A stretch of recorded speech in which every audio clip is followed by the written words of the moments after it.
क्या सीढ़ियाँ चढ़ते समय घुटनों में दर्द होता है? क्या सुबह उठते ही जोड़ों में जकड़न महसूस होती है? क्या चलते फिरते घुटनों से कटकट की आवाज आती है? अगर हाँ, तो इस वीडियो को अंत तक जरूर देखना। आज हम जानेंगे घुटनों का दर्द क्यों होता है, इसके शुरुआती संकेत क्या है, कैसे आप घुटनों के दर्द को जड़ से खत्म कर सकते हैं, क्या वास्तव में घुटनों का जो दर्द है कोई बड़ी बीमारी का संकेत है, क्या इसे ठीक कर सकते हैं या नहीं कर सकते हैं, ऐसी कौन सी दवाइयां हैं, ऐसे कौन से लक्षण हैं जिन्हें आप सभी को समझना बहुत जरूरी है।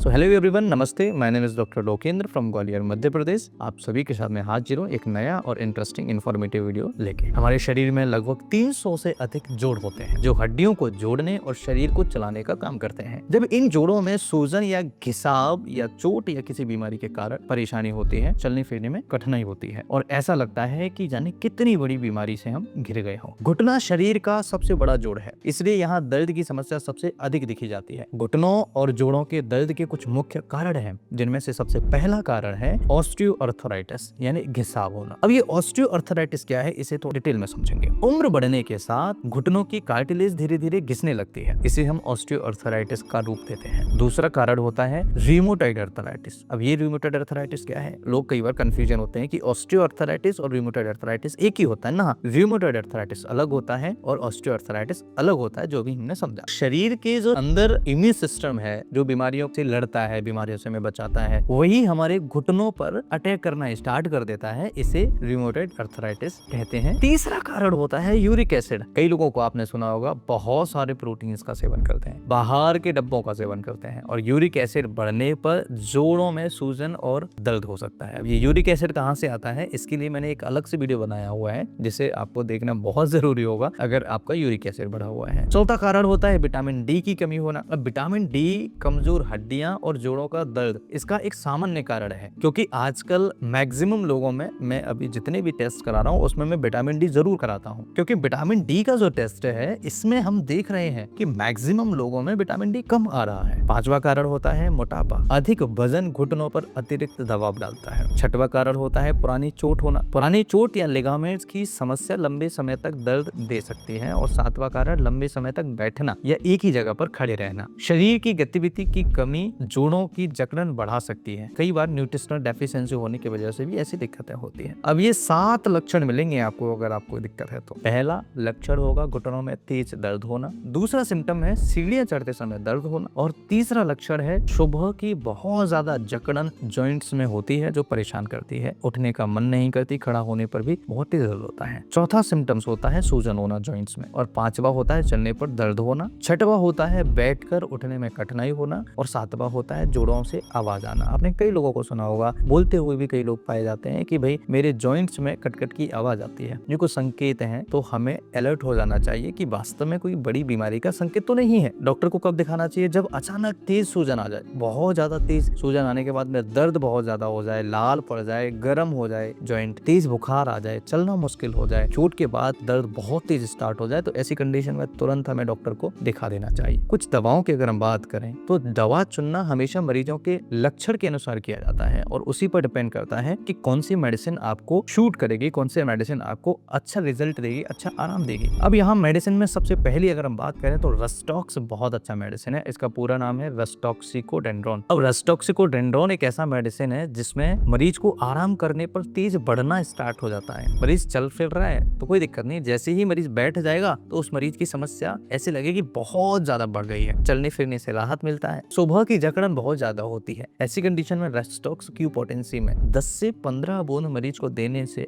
आराम मिलता है। दूसरा मेडिसिन होता है ब्रायोनिया एल्बा। इसके कुछ संकेत हैं, हल्की हरकत से भी दर्द बढ़ जाता है, यानी कि समझिए रस्टॉक्स जो मेडिसिन हम दे रहे थे मरीज को, उसमें चलने फिरने से आराम मिलता है और बैठने से उनकी समस्या बढ़ जाती है। और यहाँ उल्टा है, यहाँ जैसे ही मरीज थोड़ी बहुत हाथ पैर हिलाएगा, चलेगा फिरेगा, उसकी समस्या बढ़ जाएगी और आराम करने पर मरीज को आराम मिलता है। तो ये ब्रायोनिया का साफ संकेत होता है। हेल्टी पोटेंसी में 5 गुण सुबह 5 गुण शाम शाम को मरीज को देने से आराम मिल जाता है। तीसरा मेडिसिन है रूटा। रूटा एक ऐसा मेडिसिन है जो लिगामेंट्स और टेंडन की समस्या को ठीक करने में मदद करता है। ज्यादा चलने या मेहनत के बाद मरीज को बहुत ज्यादा दर्द महसूस होता है। स्पेशली कई मरीजों में देखा गया है कि चोट लगने के बाद या लिगामेंट्स फ्रैक्चर होने में या कोई और इश्यूज मरीज को जॉइंट से रिलेटेड आते हैं जो कि लिगामेंट से संबंधित होता है, तो रूटा ग्रेव बहुत इफेक्टिव काम करता है। रूटा ग्रेव 30 पोटेंसी में 5 गुण सुबह 5 गुण शाम को दे सकते हैं। क्यू पोटेंसी में 10 से 15 गुण सुबह और शाम मरीज को अच्छा आराम देते हैं। चौथा मेडिसिन है कैलकेरिया फ्लोरिका। कैलकेरिया फ्लोर एक ऐसा मेडिसिन है जब उम्र के साथ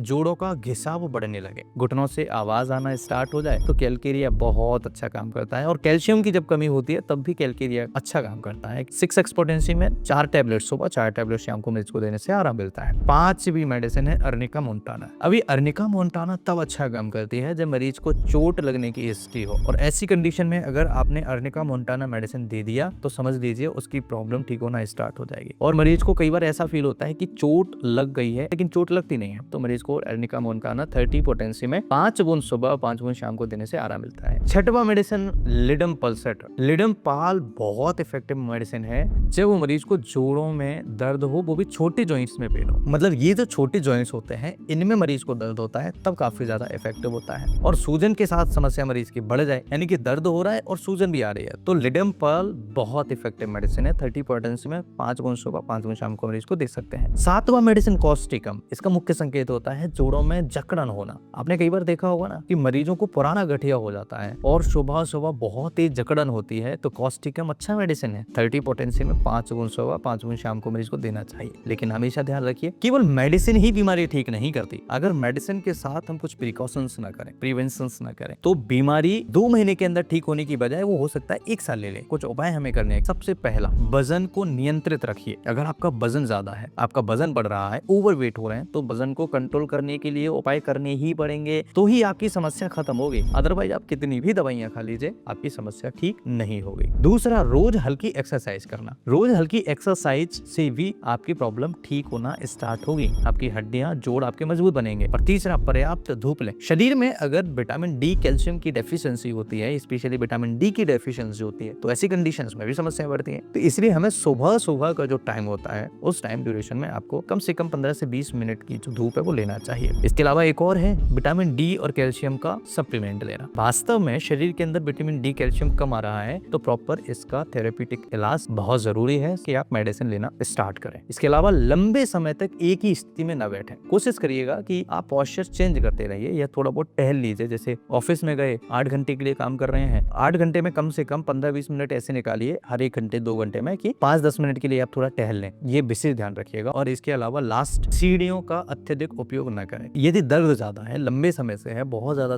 तकलीफ होती है, तो सीढ़ियों की जगह कोशिश करिए कि लिफ्ट लगा है तो लिफ्ट यूज करिए, या फिर एक बार में लंबे जो सीढ़ियां होती हैं उनको चढ़ने की कोशिश मत करिए, आपकी प्रॉब्लम बढ़ जाएगी। घुटनों और जोड़ों का दर्द केवल बढ़ती उम्र की समस्या नहीं है, ये विटामिन डी की कमी, मोटापा, गठिया, यूरिक एसिड और पुरानी चोटें भी इसके पीछे जिम्मेदार होती हैं। मैं आशा करता हूँ कि ये वीडियो आपके लिए काफी ज्यादा हेल्पफुल और इंफॉर्मेटिव होगा, और हमने आज समझा कि कैसे जोड़ों के दर्द में होम्योपैथिक मेडिसिन बहुत अच्छे तरीके से काम करते हैं और खान पान बहुत जरूरी है। ठंडी चीजें, खट्टी चीजें, बाहर का आइटम जो है, आपको दर्द जब होता है तो ऐसी कंडीशन में आपको नहीं लेना चाहिए, आपकी समस्या ये बढ़ा देगा। दूध या दूध से बने हुए प्रोडक्ट्स का ज्यादा सेवन करिए जिससे आपको विटामिन डी, कैल्शियम है आपके शरीर के अंदर जाए, तो ये चीजों का हमें ध्यान रखना पड़ेगा। हरे पत्तेदार सब्जियां बहुत ज्यादा सेवन करिए, फल फ्रूट सेवन करिए और पानी अच्छी मात्रा में लीजिए, आपके जोड़ों की समस्या ठीक होना स्टार्ट हो जाएगी। मैं आशा करता हूँ ये वीडियो आपके लिए काफी ज्यादा हेल्पफुल और इन्फॉर्मेटिव होगा। मैं फिर मिलता हूँ इसी तरह की इंटरेस्टिंग वीडियो में और ट्रस्टेड वीडियो में। आप हमेशा स्वस्थ रहिए, मस्त रहिए, मुस्कुराते रहिए, यही तो है जीवन।